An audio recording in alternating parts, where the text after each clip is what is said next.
The term marginalized is not a new word. It can be found as far back as the 1870s, but it's a word we hear a lot of today, and it's taken on a renewed meaning. Literally, the word marginalized means to treat a person or a group of people as insignificant, as peripheral.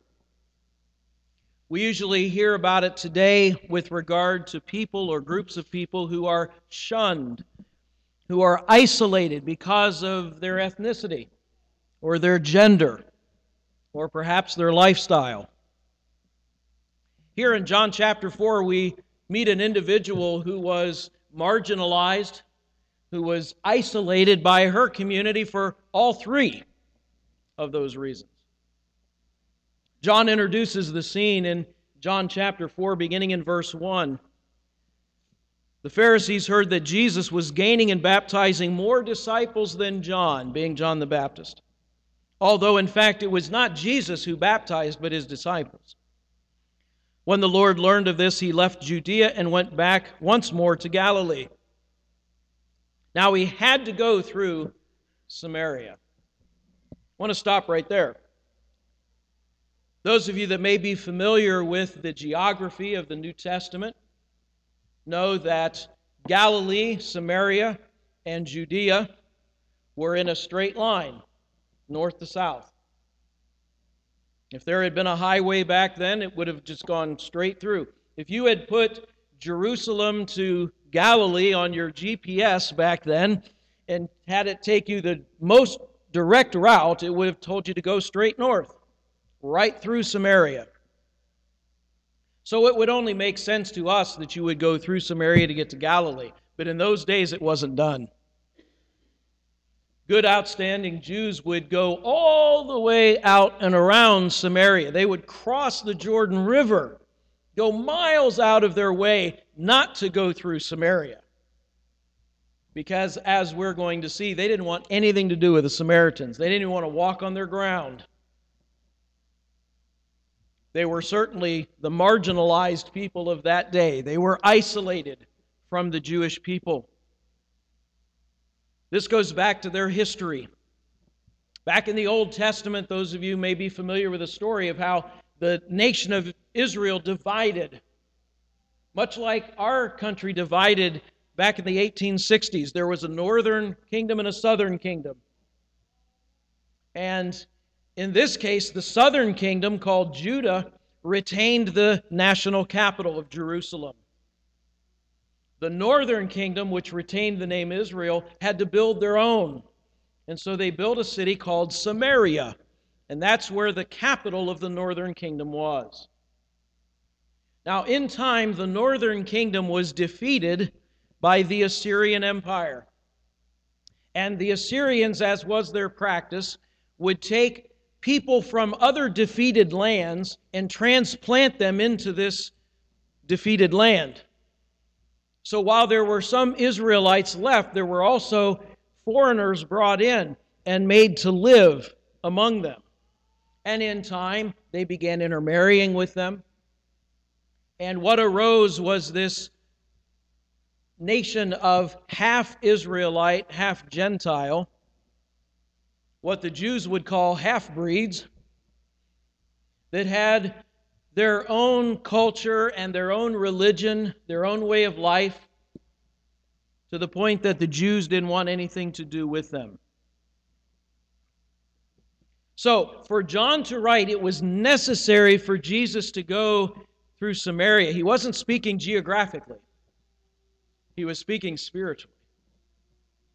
He had a mission. He had an appointment to keep in Samaria. And in verses 5 and 6, we see the rest of the background. He came to a town in Samaria called Sychar. Near the plot of ground Jacob had given to his son Joseph. Jacob's well was there, and Jesus, tired as he was from the journey, sat down by the well. It was about the 6th hour. As Bob explained to us, this would be about noon, the heat of the day. Jesus and the disciples had walked a long way. He was tired. He sent the disciples into town to get food, and he was staying there at the well. And it was at this point that we're introduced to the individual Jesus would encounter. A woman from the town of Samaria whose life was about to be changed forever. Now, I don't want to focus all of our attention this morning in the details of the passage. Really, what I want to see here is some lessons we can learn from how Jesus interacted with her.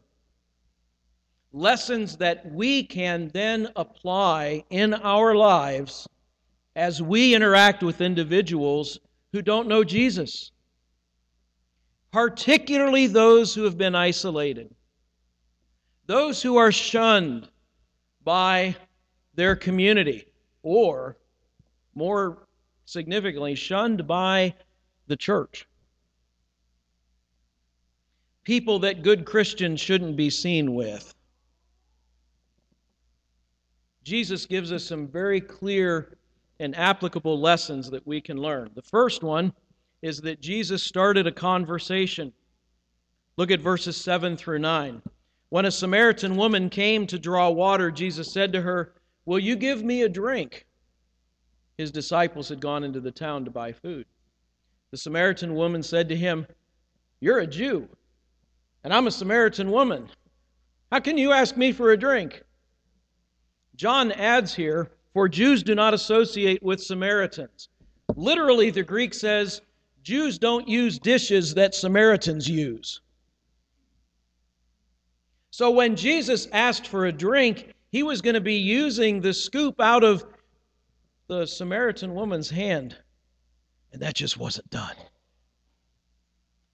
In fact, this conversation should never have happened on a number of levels back in those days. At that time, men and women rarely conversed publicly. Husbands didn't even talk to their wives in public. That was saved for their homes. But not only was this person a woman, she was one almost everyone would have overlooked. She had a past. She had a reputation. And to be seen with her might damage your own reputation. And then she was a Samaritan.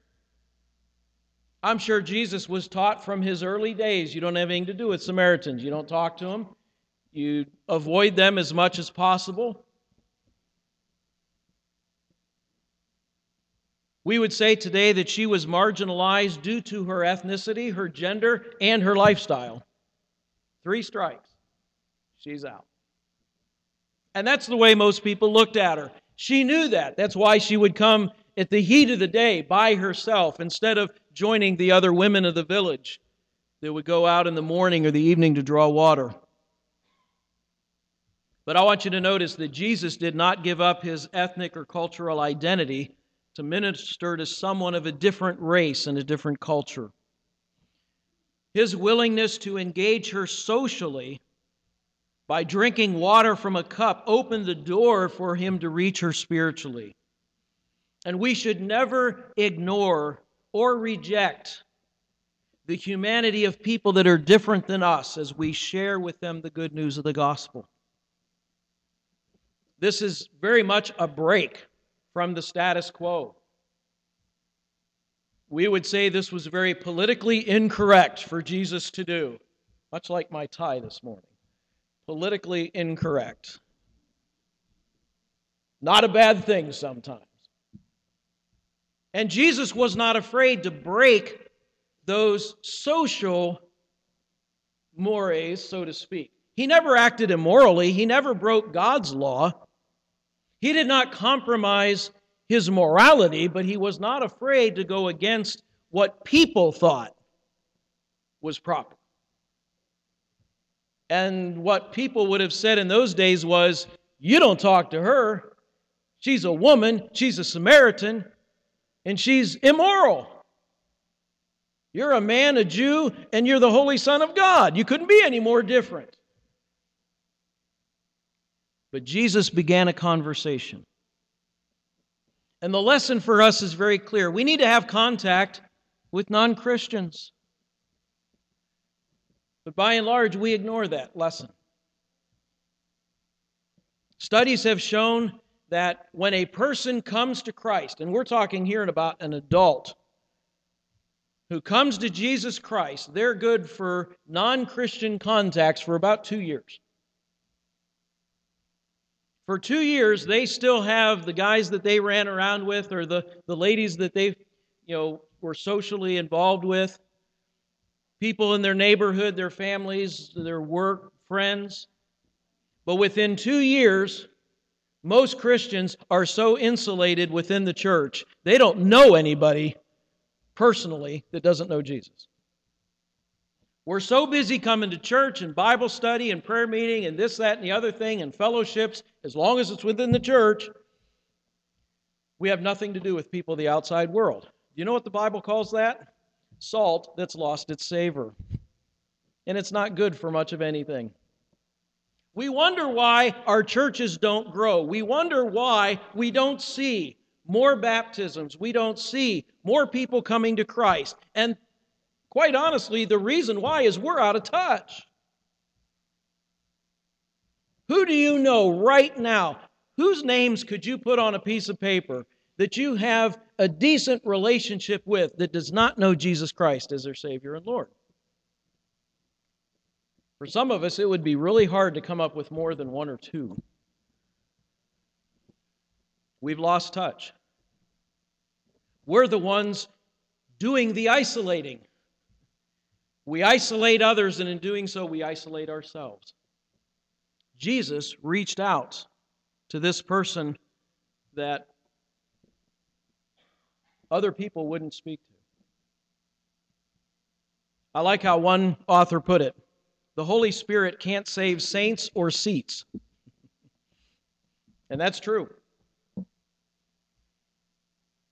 But in most of our dealings, we're only dealing with people that have our same beliefs.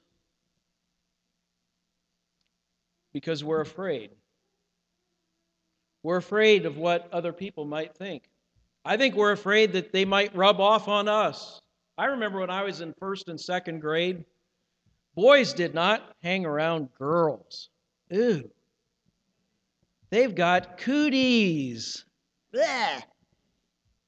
And they were really contagious. You just didn't go around them. You didn't talk to them. Heaven forbid you ever touch one. Oh, ugh. Yuck. Okay, we got over that eventually. But I wonder how many of us Christians have the same attitudes towards people out in the world. People who don't think like us. People who don't vote like us. People who don't act like us, talk like us. Keep them away. What are we afraid of? We really think we're going to catch something from them? We claim to have the cure. What are we afraid of? Now I want you to notice how Jesus started this conversation. He started it with a question. Questions are great ways to start conversations. They put people at ease. They let that person know that you're really interested about them. You care about what they think. You care about who they are.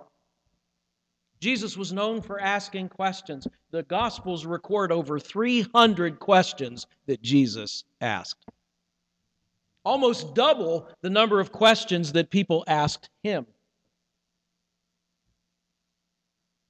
He asked a very simple question. And we can start very superficially. You can talk about the weather. You can talk about the Illini. You can talk about the economy. But talk about something that maybe you're both interested in, or something that is a common interest, as we're going to see in our next point. Jesus sought a commonality. These two individuals couldn't have been any more different, and yet Jesus knew we're both at a well, we're both getting water. Can you give me a drink? Very simple, very unpretentious, and it opened the door for the conversation to continue. So Jesus sought a common interest, a commonality. And she responds, what do you have to draw with? I mean, you don't even have a bucket. How are you going to get water? And he says, well, if you knew who was talking to you, you'd be asking me for living water. Springs of water that come up. You don't have to have a bucket to draw out of. It's just there.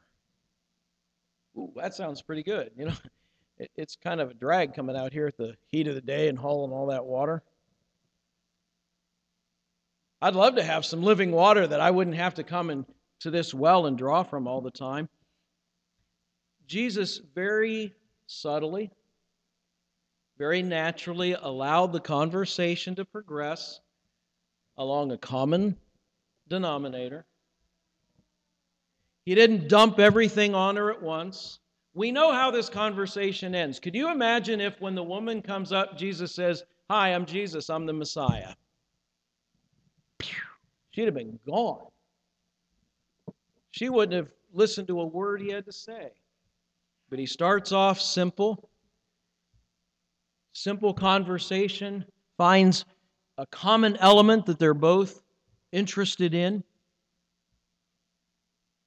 and only gives her enough of the truth that she can handle at the time to allow the conversation to continue. Now, the next part of this conversation is really shocking. If I had been writing this script, this would not have happened. Verse 16, he told her, "Go call your husband and come back." You're like, "No, Jesus, you didn't go there." Yeah, he did. Yeah, he's got this woman and she's showing some interest and you know, he broke the ice and she's warming up to him a little bit, curious about what he's offering, and then he drops a bombshell. "Go call your husband." And she says, "Well, I don't have a husband." He knew that. In fact, he said, "You're right. You don't have a husband. You had 5, and the guy you're with now, you're not married to."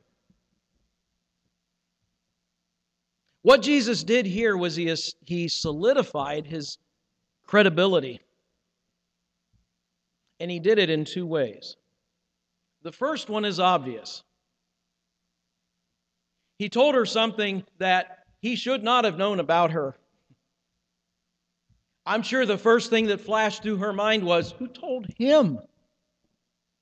I remember my freshman year in Bible college, Bob had just graduated the year before. He had been there prior to me, and he was still working on campus at the time. And my birthday came real early in the school year. And I was in a class, it was a history class, one of Bob's favorite professors, and Bob let him know that it was my birthday that day. So we're in a class of about 40 students. And at the beginning of the class, the professor says, "I understand that it's somebody's birthday today." And he looks right at me. And a girl from over here says, "Who told him?" Oops. Let that cat out of the bag. I'm thinking that's what this Samaritan woman is thinking too. Who told this guy? And the obvious answer was, no one could have. Because this guy's a Jew. He doesn't talk to Samaritans. Samaritans don't talk to him. So there's only one other way that he could have known this. He must be something special. He's not an ordinary man. And in what she says following, you understand that she gets it. "I perceive you're a prophet." See, back then, prophets not only spoke on behalf of God, but they also had special insights into people. Remember the story where the woman's anointing Jesus' feet and wiping his feet with her hair, and the guy says, if this was really a prophet, he'd know the kind of woman she was. That was an expectation of a prophet back then. And she recognized that here is somebody that's not your typical ordinary person. He knows something about me that there's no way he could know unless God told him. But there's a second way in which Jesus solidified his credibility that I think is more applicable for us, because we're not going to be given those insights. We're not normally going to walk up to somebody we've never met and God just kind of downloads their whole life story into our brain. That's not going to happen. This is one of those places where Jesus is the Son of God and you're not, so we're not going to be able to do exactly like this. Besides that, I'm not sure I would necessarily go quite this bold. But here's the other way he solidified his credibility. He did not judge her. Yes, he pointed out the fact that she had had 5 husbands and the guy she's with now, she's not married to, but at no point do you see condemnation. In fact, you see just the opposite. Not that he condones what she's doing, but he says, you are right in saying you have no husband.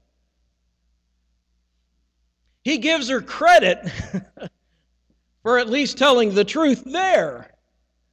Now, he could have just slammed her with the truth of her sin. Instead, he congratulates her on telling a truth, even though it's only half of one. And what he does here is he can separate the sin from the sinner. And we talk about that a lot. Hate the sin, love the sinner. And that's not easy to do. And we generally don't do a very good job of it. We tend to hate one and hate the other too. Here Jesus is able to point out sin without condemning her. Just like the woman that had been caught in adultery. Remember her? John 8. We're going to see her in several weeks from now. Neither do I condemn you, he said. But then he added, go and sin no more. He's not condoning the lifestyle, but he is loving her, receiving her, talking to her, building that bridge of trust and credibility so that he can bring to her the ultimate truth. Most of us, though, are quick to condemn. We have this mistaken idea that if I don't condemn that sin, they're going to think I'm condoning it. Well, Jesus didn't feel that way. He didn't sugarcoat the sin. Actually, what he did was he allowed the sin to work on her own conscience. He didn't have to condemn her. Most of the people you run into, they know they're guilty. They know they're wrong. They don't need you judging them. They're judging themselves. What they need is a way out. And that's what Jesus provides. And when God puts someone in our lives, there's going to be things that separate us. The differences. And we can focus on the differences or we can focus on what brings us together. We can allow our differences to make us look down on the other person. I would never live like that. I would never dress that way. I would never listen to that kind of music. Jesus never did that. Romans 15:7 tells us, accept one another just as Jesus accepted you. That's a pretty high standard, because Jesus accepted us as we were. We're not called to judge. That's God's job. We don't have to be the accuser. There's already one of those, and his name is Satan. By the way, Satan's name literally means accuser. That's what he's good at. So we don't need to be the prosecutor or the judge. We need to be a witness that's telling them the truth. Now you might wonder, why would Jesus bring up her sin at all? I mean, why did he even have to mention this? Jesus came to give this woman a new life. But in order to get a new life, you've got to get rid of your old life. A sick soul cannot be healed without getting to the root of the problem. And she had to be willing to turn away that idea of repentance, a change of heart and mind that leads to a change of action. She had to be willing to go there before she could receive the gift he was offering. And at some point in our conversation with people, we are going to have to bring up the problem of sin. Because if there is no sin, there is no need. But we have to do it in such a way that we're not judging them as though we're superior. We come to them as a fellow sinner that's just as much in need of forgiveness as they are. Why did he have to bring up this sin? Well, I think this was the one thing that in her mind, and probably in the minds of a lot of those who knew her, identified her. And this is very relevant in our day and age. There was a time when people would say, "Don't label me because of how I live. I'm more than my addiction or my lifestyle or whatever." Now people are embracing it and saying, "This is my identity."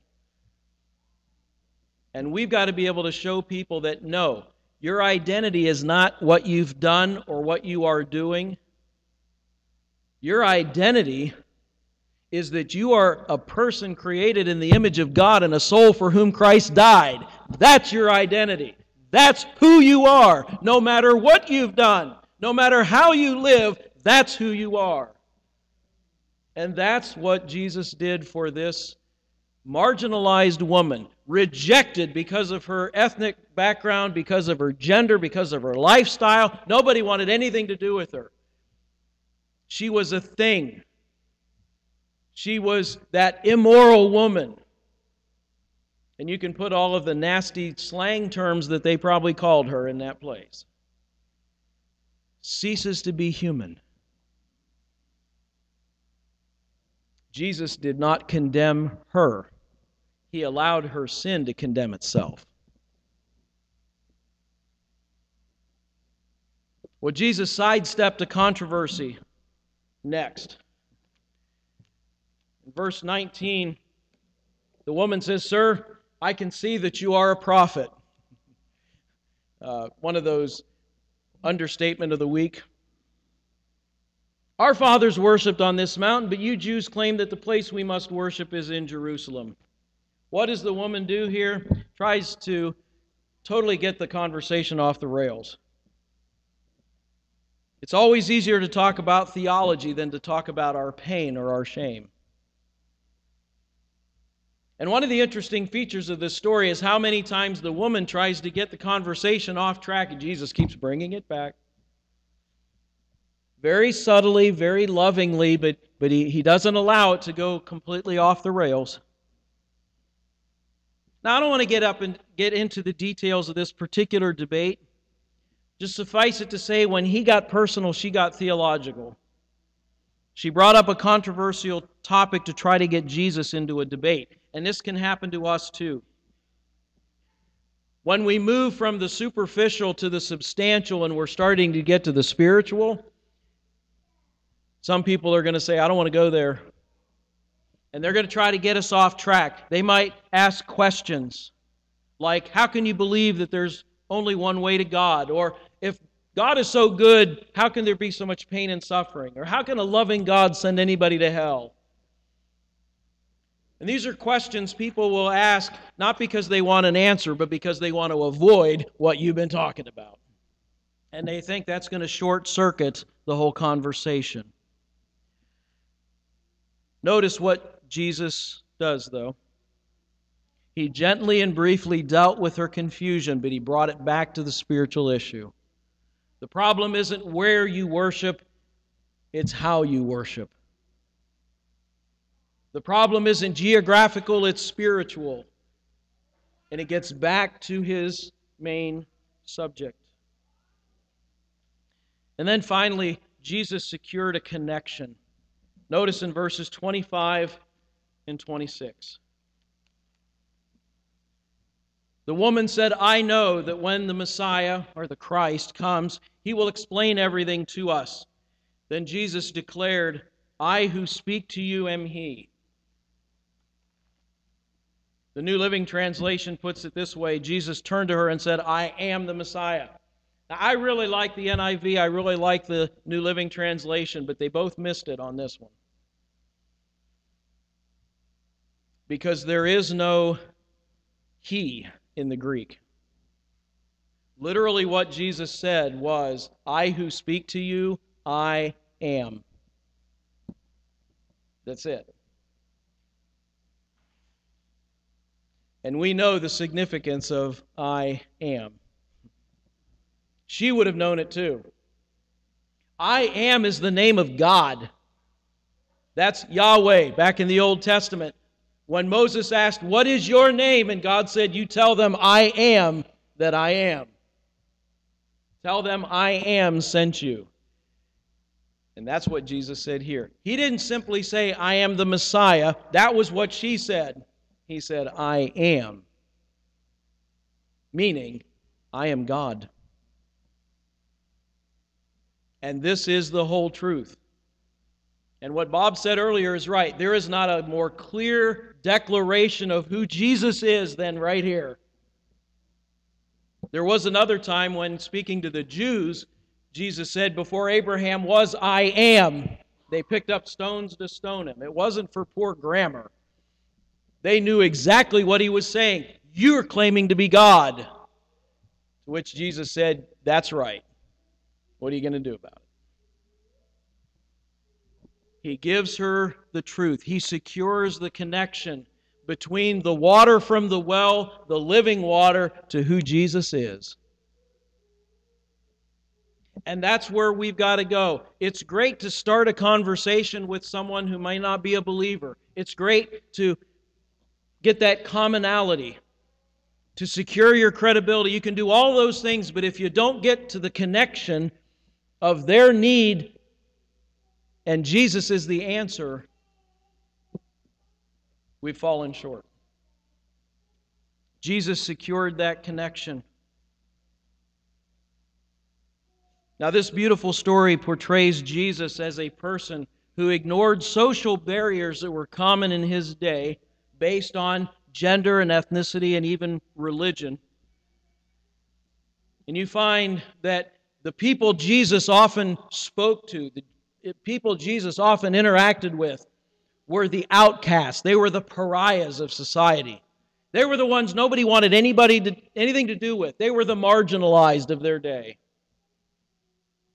We're going to see Jesus talk to those who were sick and people kept their distance.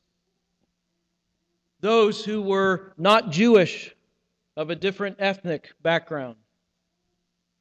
Those whose lifestyles were rejected by the good folks of the day. Those were the ones Jesus ministered to, and those are the ones who more often than not saw their need and followed him. The heart of Jesus is filled with love for people who are rejected by others. Jesus came to seek and to save those who are lost. I'm asking you, are we doing that today?